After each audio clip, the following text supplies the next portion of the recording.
I've never cared to be ordinary. So you see, Odo, even we non-shapeshifters have to change who we are once in a while. You are not at all what I expected. No one's ever paid me a greater compliment.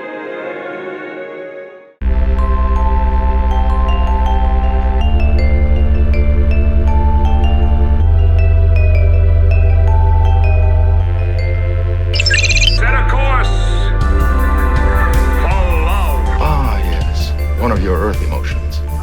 Glad I found you. Let's get married. Delete the wife.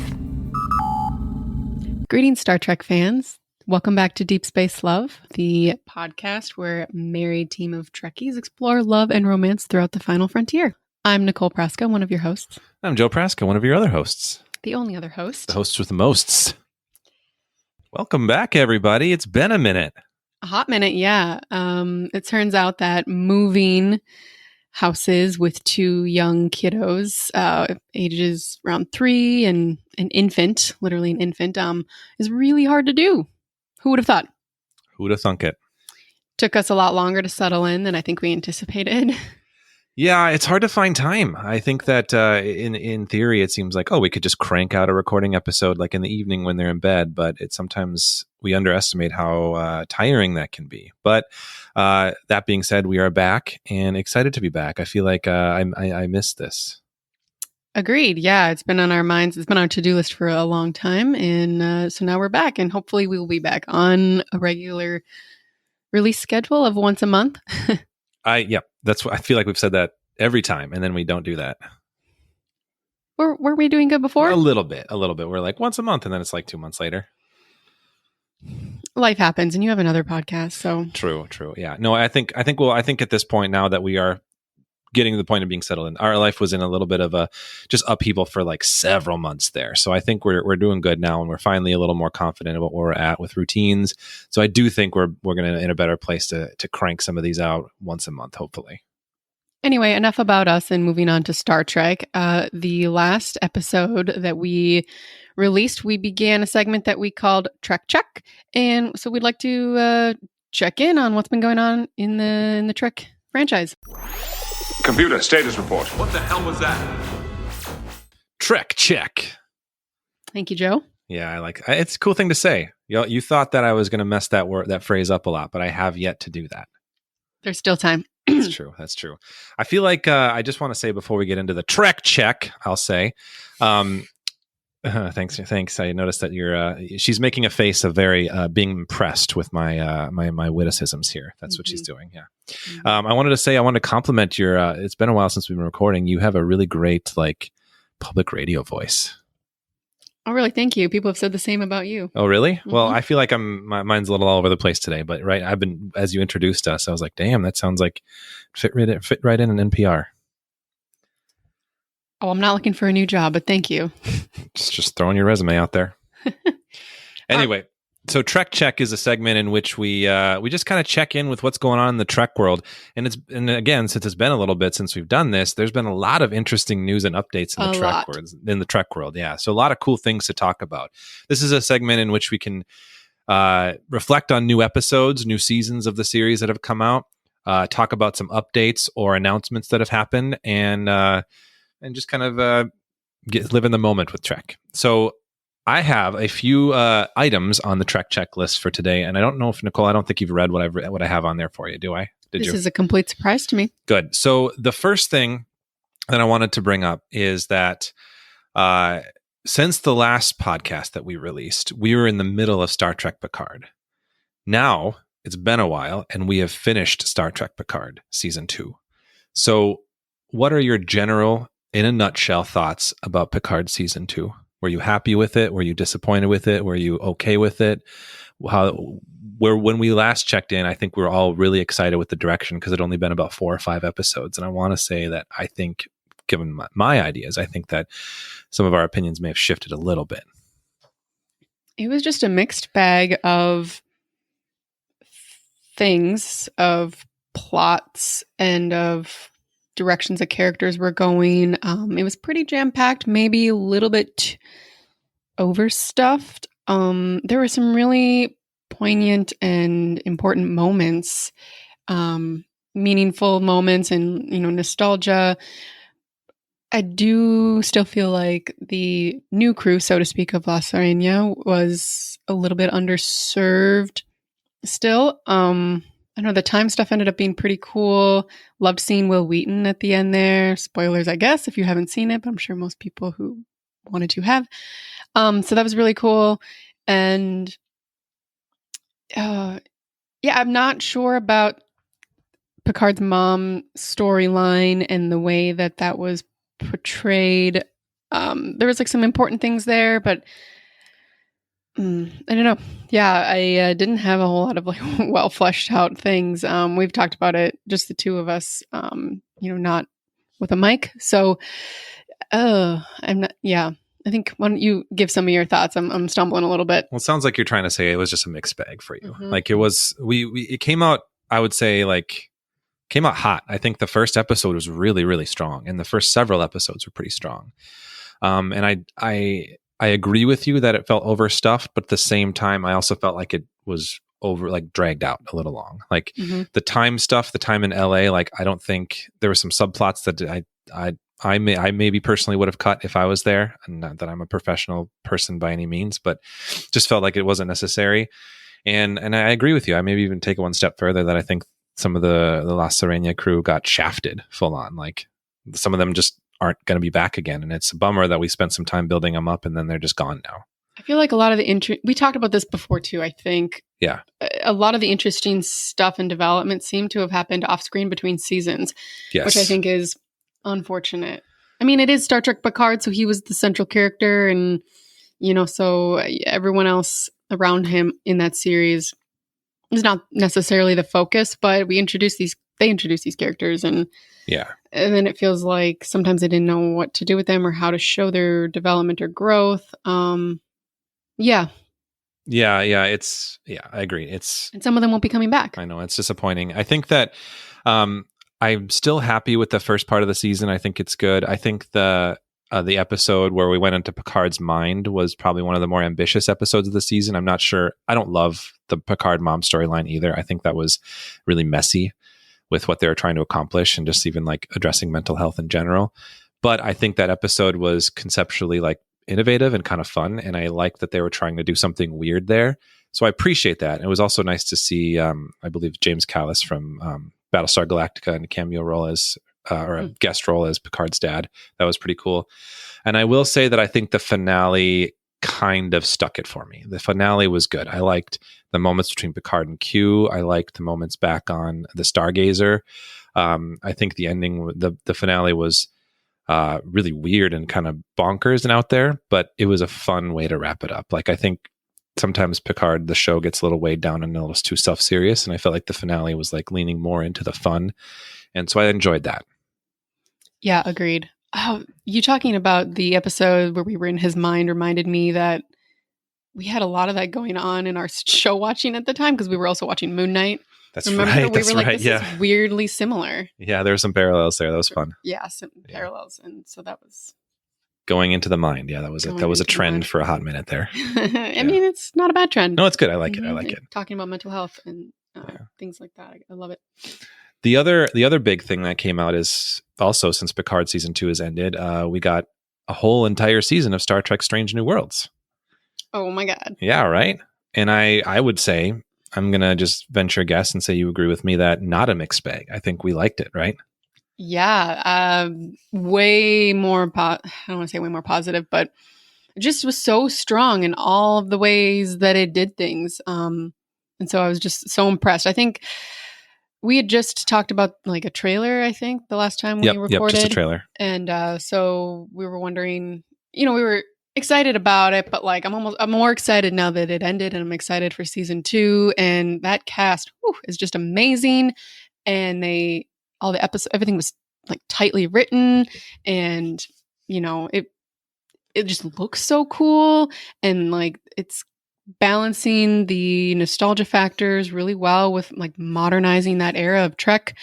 in the timeline, and I can't say enough good about it. I'm trying to even think about some of my critiques. I feel like they're pretty outweighed by the things that I really liked. So, yeah, I think we feel the same way. But do you have anything to add to that? No, not really. I think that you kind of hit the nail on the head there. I would agree with you. It was really well done, really fun. I think that it works in that it's, like you said, it's doing its own thing, but has this sort of like reverence for the previous things that came before. Like it's very rooted in a love for the original series, but it's also rooted in a lot of like continuing threads from Star Trek Discovery. I know that there was a controversial where a lot of critics would say like compare it to Discovery in a negative light, or Discovery in a negative light, and I feel like the show had a very like positively built on season 2 of Discovery in a lot of cool ways, like bringing those threads into this season, which was fun to see. And that's because I love both series quite a bit. But yeah, I really enjoyed it. I think the cast was really good. The crew gelled really well, and that was fun. And we had some really like silly episodes. It was really competent in the humor that it put forward, which is something we haven't seen as much in the live action Trek shows yet, which is good. But yeah, no, I'm a big fan. I'm excited for season 2, and I'm excited for that announcement that crossover event, right? Oh my God. Yeah. We're going to get a crossover. It was announced at San Diego Comic-Con that season 2 of Strange New Worlds will have a crossover with Lower Decks, and it's really exciting. Yes. I think bringing up Lower Decks, I think one in the Trek franchise sort of rating, especially like the first seasons of all of the different series, is something that I think we all kind of think about, because the trend, I think, in past times was, especially in the 90s shows, like the first seasons were really rough, and it was kind of like you kind of just, there were some gems and you'd have to get through that first season and let the crew and the show find its footing. But I would say lately that trend has been bucked, and all the new shows have been so strong in their first seasons, and I dare say it's possible Strange New Worlds maybe it was like the best first season of a series of Star Trek ever. I think, yeah, I just think about it, but I think you're right. Yeah, either that or Lower Decks maybe, but I think that close. Yeah, those two are in the running for it for sure. Yeah, it'd be tough to choose between them, but I mean, it's that high, I would say. So impressive. Yeah, super impressive. The other announcement, it seems a little bit less big comparatively to the shows, but there's going to be a reboot of the Star Trek comics from IDW.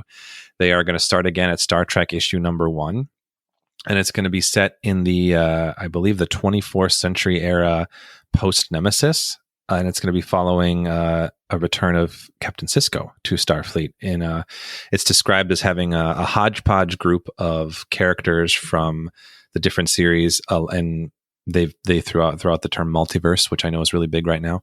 So they're gonna be bringing characters in from different like universes and timelines, it looks like. But we got to see a few character sketches, which looked really fun. You can see there's Data.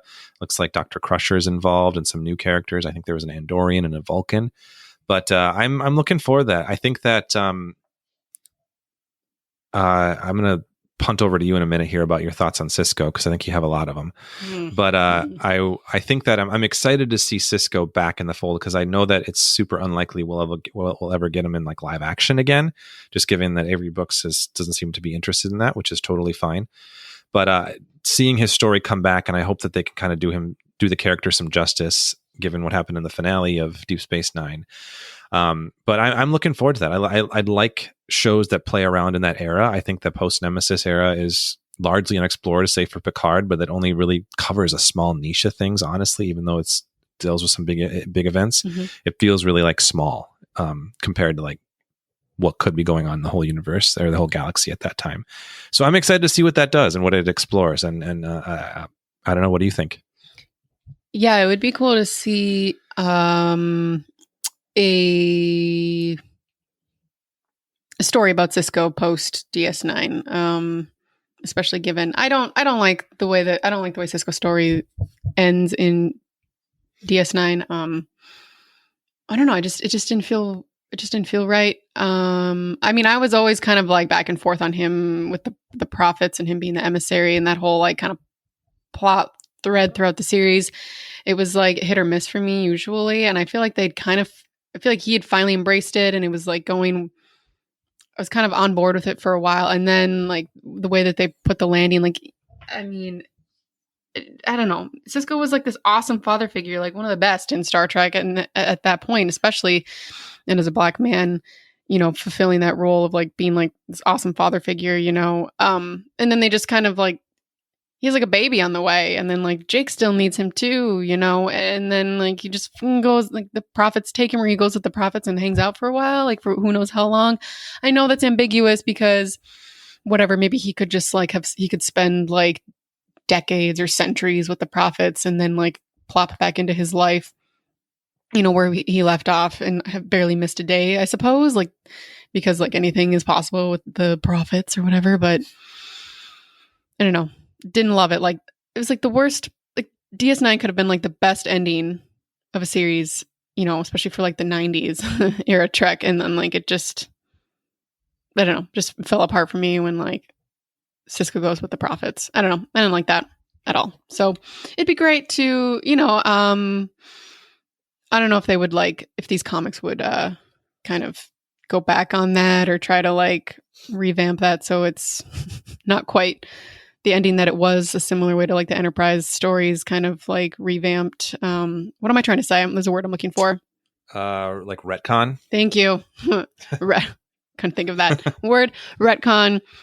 Trip's death at the end of Enterprise in the finale. So I don't know. The Enterprise books. Yeah. The Enterprise books. So I don't know. Maybe this will do the same for Sisko in his fate or ending at the end of DS9. I don't know. Because so that's positive. But yeah, those are just like my brief thoughts about the ending of DS9. And yeah, I agree. We probably will not be getting more Sisko on screen, which I can understand, but also like it's kind of a bummer because he's one of the best characters I think that Trek has produced, and it's really awesome. But yeah, you know, I get it.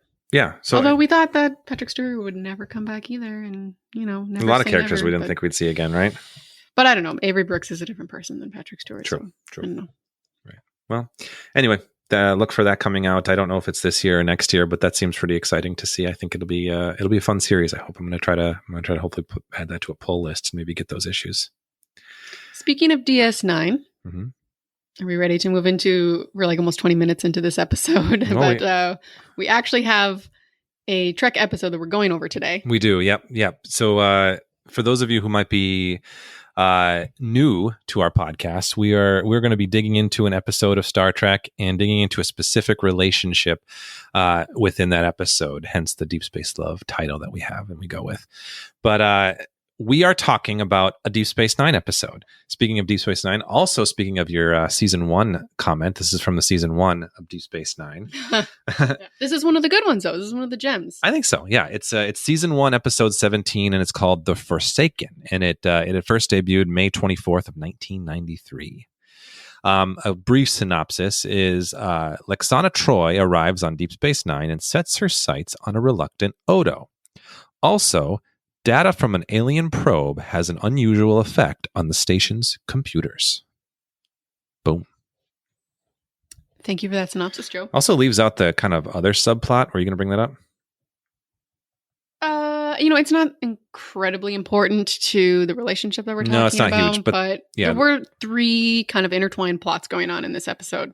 Yeah, the third one is basically Dr. Bashir has to deal with some diplomats who are not fun to deal with. He basically has to show them around, and then it's like typical asshole ambassadors, really. Yeah. It's a fun subplot, but it's probably the least important to the whole thing, I'd say.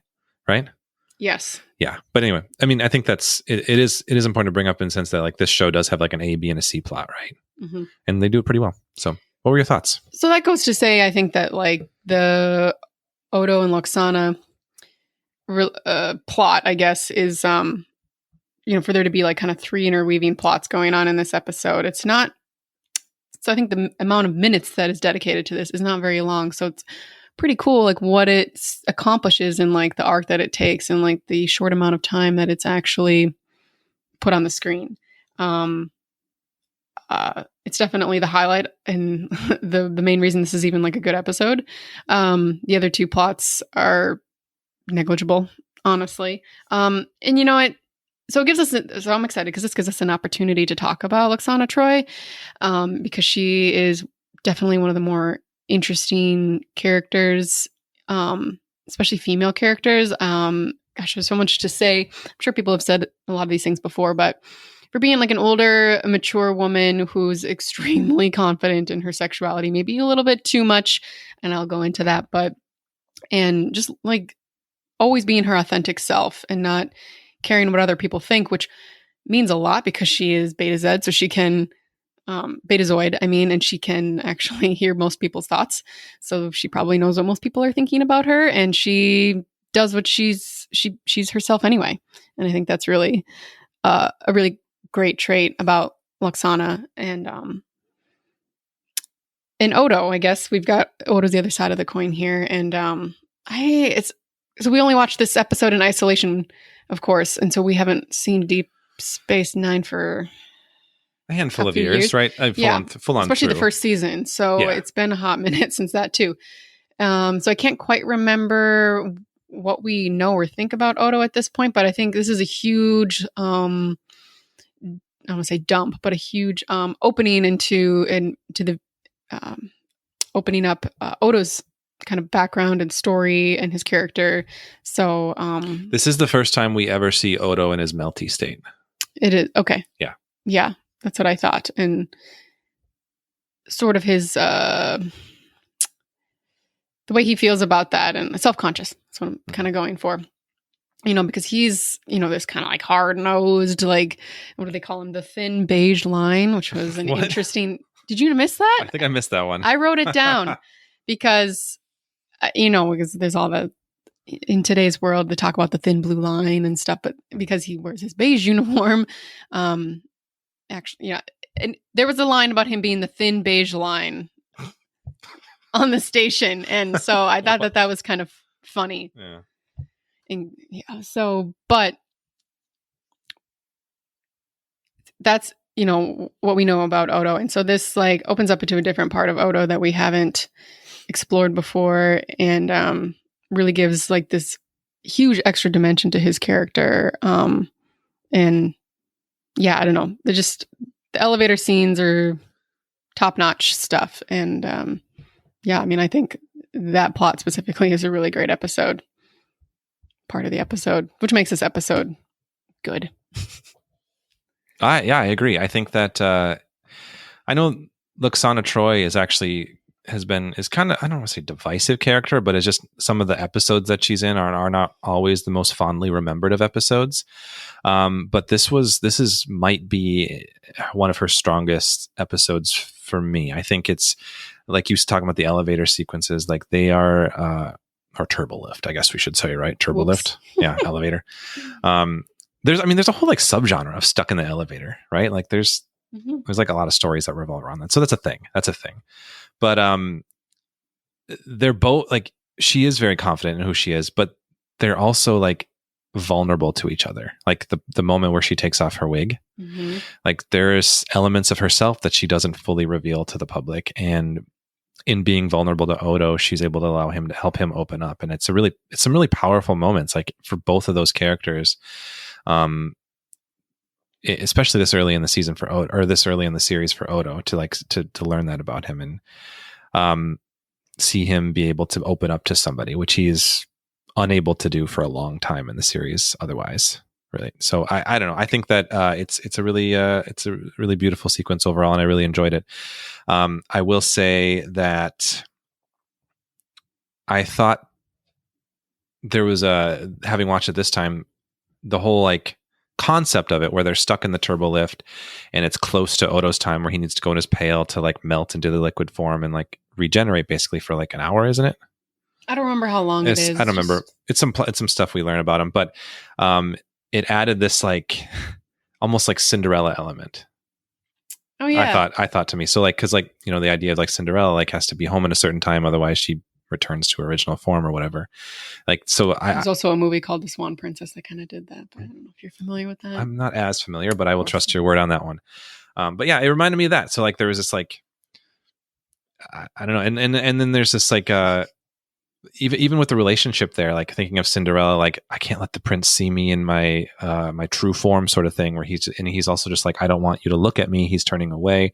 I don't want you to see what I'm becoming. And then there's this sort of like resolution where it's like, I accept you for whatever you are, and that's kind of the same message to Cinderella in a sense too. But like when she's like, I will just let go. I'll catch you. Mm-hmm. Which I do have questions about. With the liquid in the dress. So is the liquid mostly gelatinous? Because I feel like it would like droop through, like soak through otherwise. And to follow up that question, when Odo's a liquid and he comes back to like humanoid form, does he absorb all the dampness too? Like if he was on a fabric and made that fabric damp, when he went and he goes back to being Odo, would the fabric no longer be damp?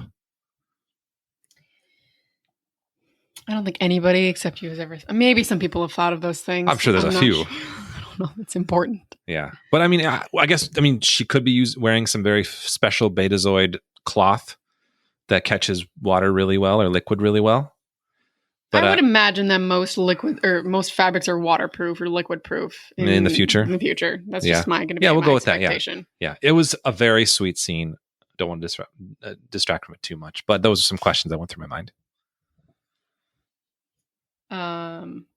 So I think one reason why that scene or those scenes towards the end there are so powerful, I think, is because it starts out goofy. In fact, it seems like when you start out this episode that this whole episode is just kind of a wash. You've got the silly like ambassadors giving Bashir a hard time, like petty stuff. And then you've got, I don't know, this like random probe that and like O'Brien's relationship with the computer, and he's just like, oh, this Cardassian computer, except in like his like Irish accent. Can I say for a second, I really liked his comparisons of the computers, where he said like the Enterprise computer is like dancing a waltz, and this computer is like you're always in a boxing match. Like his his way of personifying the computers was super fun, and then Sisko's just like not getting it was also very funny. Yes. It's so funny. Lots of funny stuff happening. And then like even like Odo and Lwaxana start out as this rom-com sort of thing where she's like strongly pursuing him and he's like way out of his element here. He's uncomfortable with it. It borders on or even like enters uncomfortable territory, really. It actually is a bit toxic, actually. It's interesting that you bring that up because we kind of mentioned this before when we talked about the episode with Dr. Phlox's wife, the Enterprise episode. Preview we did a few episodes back, where like it's Star Trek kind of does this a little bit more, this role reversal, where there was the rom-com trope where it's always like the woman was playing like hard to get, and the man had to be like, oh, I'm going to keep pursuing you, kind of thing. Mm-hmm. That was that trope that was, we know is kind of a toxic trope, and we don't like it. Mm-hmm. But Star Trek often, even back in the day when that was big, was always reversing that trope. And I'd still say, like, I think now we're able to look back and still say it's not great, even when flipped. But it's interesting that Star Trek was often flipping that, where it's usually the woman pursuing the man, and that was the same with Dr. Phlox's wife and Trip in the Enterprise episode. Yeah, that was a good callback, actually. Yeah. Thank you for that. You're welcome. But yeah, it's once they're in the turbo lift and they have to, and she's like, I need to talk.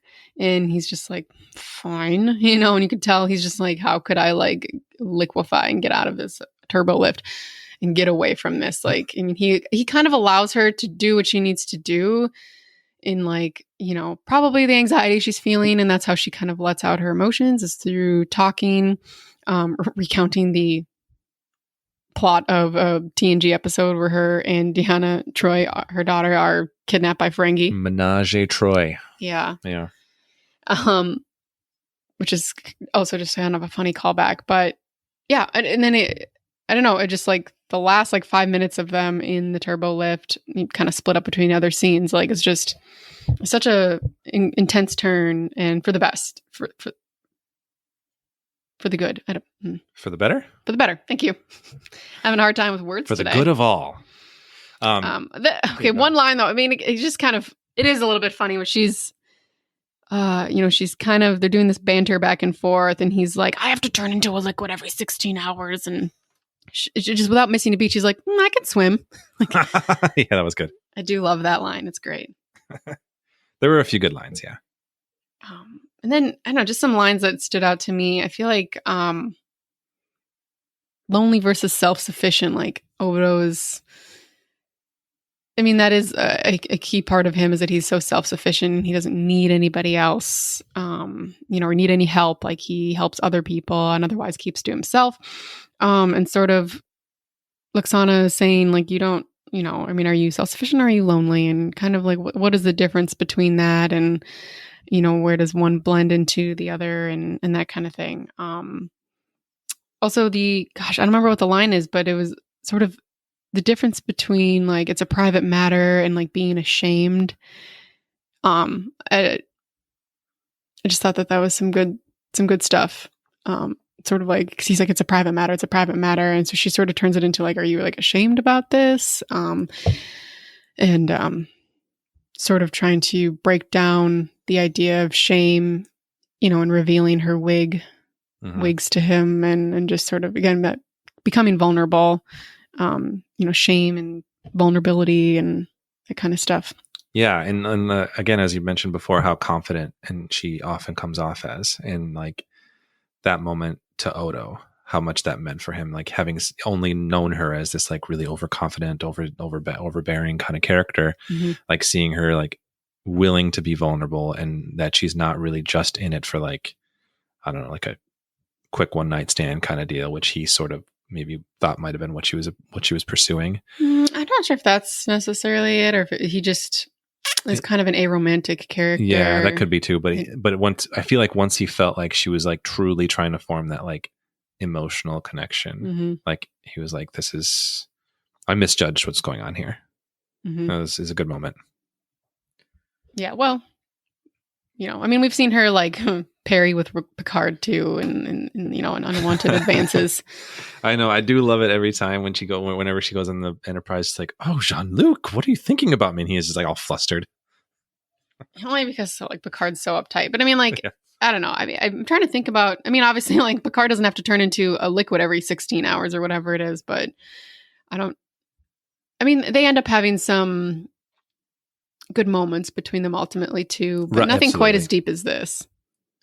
Yeah, that's why I think I will go back to saying this might be my favorite Lwaxana episode. The other one that maybe comes to mind is the one in the TNG episode where, I don't remember what the episode's called, the one where we find out that she had a daughter before Deanna. I thought that was a really powerful episode too. But this one's right up there. And I knowing the other two Deep Space Nine episodes that she comes on to are nowhere near as strong. As it's a little disappointing to think about that. But I mean, it's fun to see her interact with Odo more.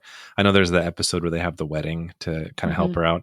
That's a fun sequence, but I know it's just paired with an episode that's just not very good with other plots. So I know you want to talk about Lwaxana, right? A little bit. Yeah. I wanted to just kind of, like, take a sidetrack before we get into that. And one thing that I think you read on the Memory Alpha page, but I like to geek out on, is, like, the special effects of of things. Yes, go ahead. And I read about how they animated and created the liquid sequence for Odo, which I think now we look back on sometimes thinking that looks so hokey, but at the time, like, that's a pretty big feat to, like, make that happen for a network TV show, especially a TV series. So the scene in which Odo transforms into his liquid state and sinks into Lwaxana's lap, according to Memory Alpha, tasked visual effects supervisor Gary Hutzel with depicting Odo in his natural liquid state. He and his staff of 4 CGI artists, they had to program several thousand 3D spherical shapes and combine their surfaces mathematically. So they kind of had a bubbling, moving essence inside the glop that poured into Majel Barrett's lap. It sounds like it was the first of many episodes to kind of depict that thing. So they kind of innovated here, and it was something that kept returning throughout the series. And so I think that's kind of cool to think about how they end up, like, rendering and creating that. Yeah, because definitely the changelings, which is what Odo is, a changeling, become so important in DS9's run. Yeah, and we see that animation quite a bit more. Yeah. So this was the foundation. Yeah. So anyway, I thought that was kind of interesting just to learn a bit about. But anyway, let's talk a little bit about Lwaxana, aka, I have it written down, daughter of the 5th house, holder of the sacred chalice of Rix, heir to the holy rings of Betazoid. Beta Z. Beta Z? We both mixed it up. It's okay. Of course. All right. They're from Beta Z, which But makes they're them Betazoid. Betazoid, yeah. Yes. Anyway, so you have lots of thoughts. I think I was going to defer to your better judgment. I think you have a lot of interesting thoughts on Lwaxana as a character as a whole, right? I kind of prefaced with that in that she's eccentric. She can be overbearing. Deanna finds her pretty embarrassing a lot of the times. She's like, it's like your mom comes on board and you're like, oh my God, like when is this visit going to be over? And when we first see her in TNG, she is usually like a comical character, and seems relatively superficial and, kind of, like I said, overbearing and overwhelming. She's extremely in touch with like her sexuality and, attractiveness, and she doesn't mind telling anybody, there's no shame there, which again, like I think calls back to the Turbolift scene where like she seems to almost exist without any sort of shame or embarrassment, really. And, until we see a little bit of her vulnerability in those moments. And I think also because at this point, anyone who watched all of TNG and is familiar with the character, also, I think the way that Lwaxana's character was shaped over the years, kind of similar to this episode where she starts out, you come out seeing her as kind of annoying, maybe because like, Picard seems to find her pretty annoying a lot of the times, and even Deanna too. And then once you peel back the layers, she's a very complex and interesting woman.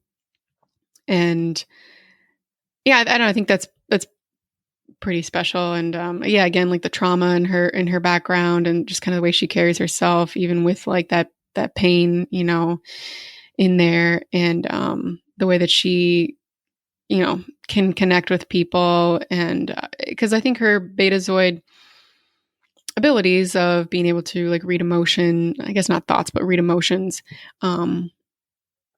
is usually kind of played for laughs, and is again like maybe a tool that she uses to kind of go too far with people. But ultimately, like in this episode, the way that she can like utilize her like empathic abilities to really help somebody, it's just, she's so multidimensional as a character. And again, like for not being, being an older woman at the time. I mean, relatively, I don't remember how old she was when she was filming these, but basically anybody under the age of 25 is like a mature woman, and when it comes to like Hollywood. So, anyway, and all sorts of characters too. I'm suddenly remembering too her relationship with Worf's son Alexander, and the way that she takes him under her wing as kind of being like a surrogate grandmother. And I feel like sometimes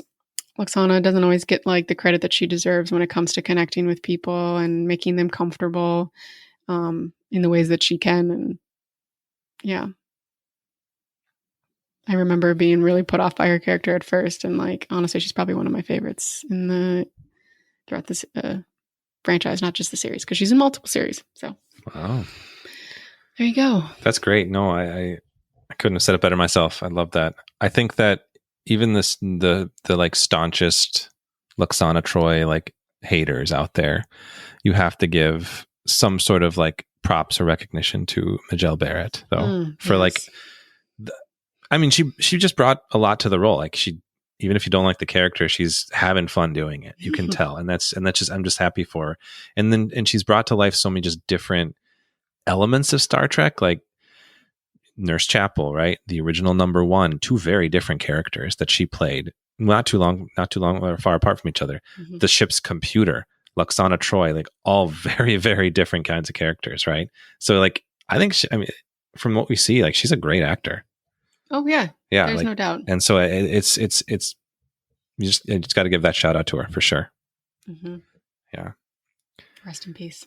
Agreed. Rest in peace. Rest among the stars. Among the stars. Do you have any final thoughts on the episode at all before we move into rating system?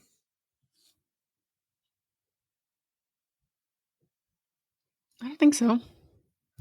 Overall liked it? Yeah. Yeah, I think it was a good episode. It's one of the better season 1 episodes. Season 1 has a lot of clunkers, but I think this was this. If I were to be making a list of episodes, watch it or skip it from season 1, I would put this in the watch it category. Yeah. Yeah. Agreed. So, do you think, since it's been a little while, we should maybe go over our patented rating scale once again? Take it away. Take it away. All right. So in the relationships in question that we discuss on this podcast, we will bring it all back down to a rating scale that we came up with. And it's a 5-point rating scale. And I'll start from the bottom. If the relationship is really toxic, really bad, we really don't like it, negative, negative, negative, we would say that it is a red alert. If it is just a little bit above toxic, kind of a little wary, not feeling great about it, we're going to give that one a yellow alert. Problematic. Problematic is a good way to put a yellow alert.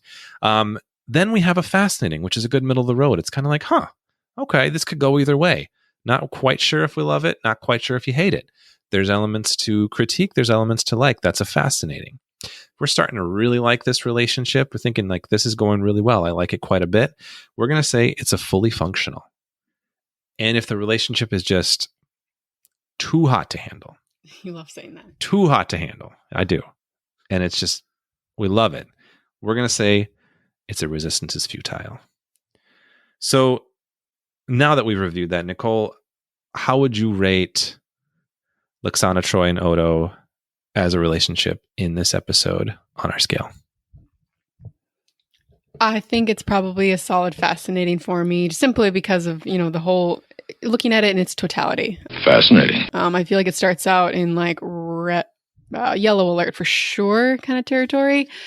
But the way that they come to understand each other and be there for each other in the Turbolift towards the end of the episode, I can't help but bump it up to a fascinating. It's hard to also evaluate it only as this episode, knowing that she comes to the station a few more times and they have some more interactions. But in just this episode, literally, it was fascinating the way that their back and forth culminated in how it did. I don't know. What do you think? Are we on the same page here? We don't often disagree, but Dramatic pause.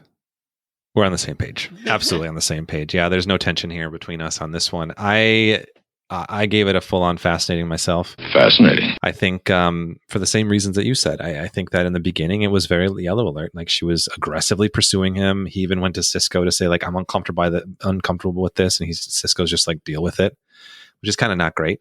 No, but yeah, it's not one of his. I mean, it's a funny scene, like in a bottle, but reflecting a lot on a larger scale of it. Not a great sequence, but yeah, but like ultimately, what it comes down to like is the exploration of their vulnerabilities. Like that's powerful, and the way that they overcame some of the issues that they had in their early on in their relationship with like the rockiness of it, that it got really meaningful. And I think that's fascinating. I think that where we see them end up later on in the series, where they're not in a romantic relationship, but Odo is like, he cares about her obviously, and he does a lot of things to help her out. Like with that wedding sequence where she, something along the lines of he gets married to her to like help her avoid someone who's pursuing her. And so like he's willing to do those things for her. And that's because they have such a strong bond, and this is the foundation for that.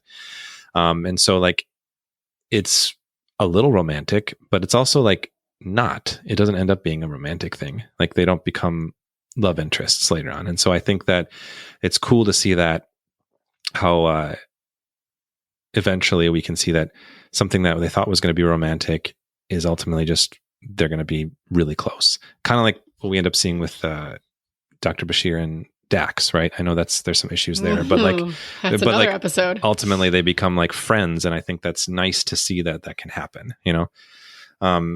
So yeah, there is something to be said for relatively like, especially when they start out as like possible romantic interests, and becoming, sort of, I don't want to say settling, coming to be a platonic relationship between.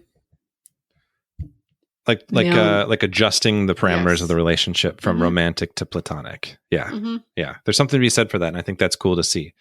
So, I'm definitely in the fascinating camp. I think it was well done. I think this is a general, like, fun, like, journey that we see them on in this, even though there were some elements that were very yellow alert in the beginning. There was some good humor to it. I liked one of my favorite lines that I didn't get a chance to bring up was when, she mentions that she rented a holosuite with Quark, and he's like, Quark knows about this picnic? And she's like, oh yeah, he was very excited. And I almost wish we got the scene of Quark just being like, ooh, you're going on a date with Odo? Like, Oh my seeing gosh. Quark's reaction to that would have been almost imagining it. Maybe imagining it's just better. That's a lot of fun. But That reminds me, just like now we're just kind of circling back a little bit. Like I think in like the very beginning of the episode, yeah, I think that Bashir's asking the ambassadors if they want to, he's like, oh, why don't you just check out a holosuite, because Bashir, I don't know what Bashir does in all those holosuites, but we do know that like him and O'Brien go and like have whatever, like random adventures and like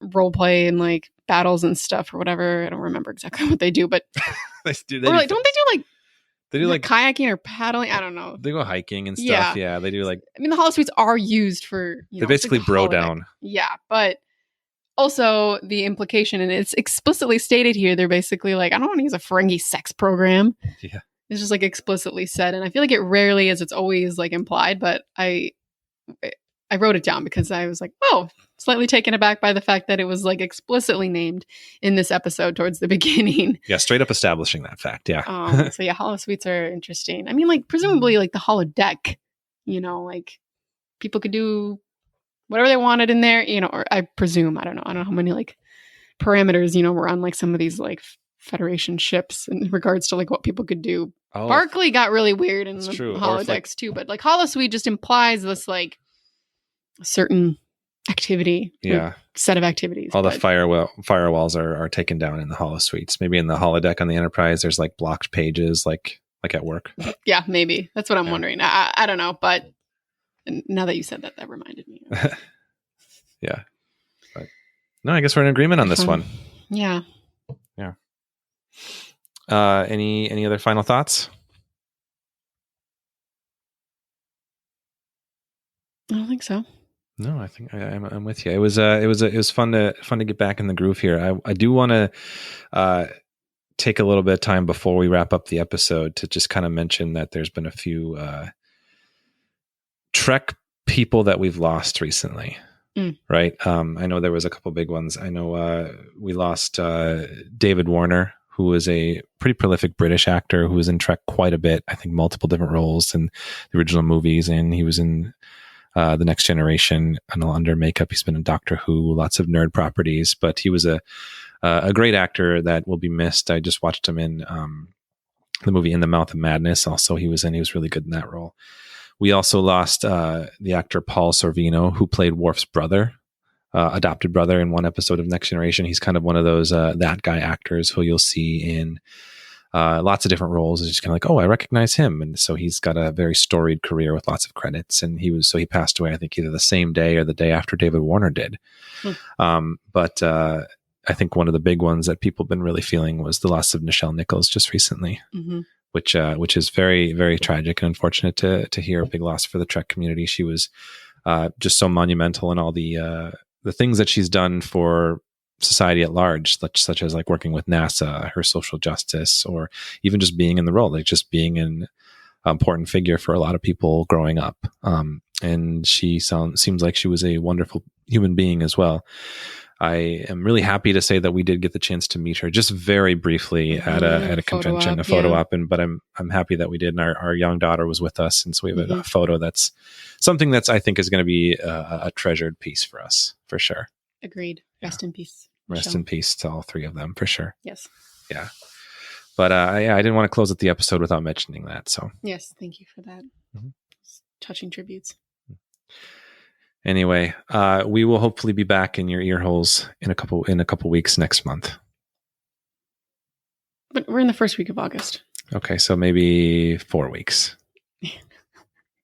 You just feel like it's just 2 weeks because it's 2 weeks till you go back to work. It does feel like that. Yeah. Mhm. Yeah. Yeah, So- Joe's on summer break right now from his job as a teacher. I am. Yeah.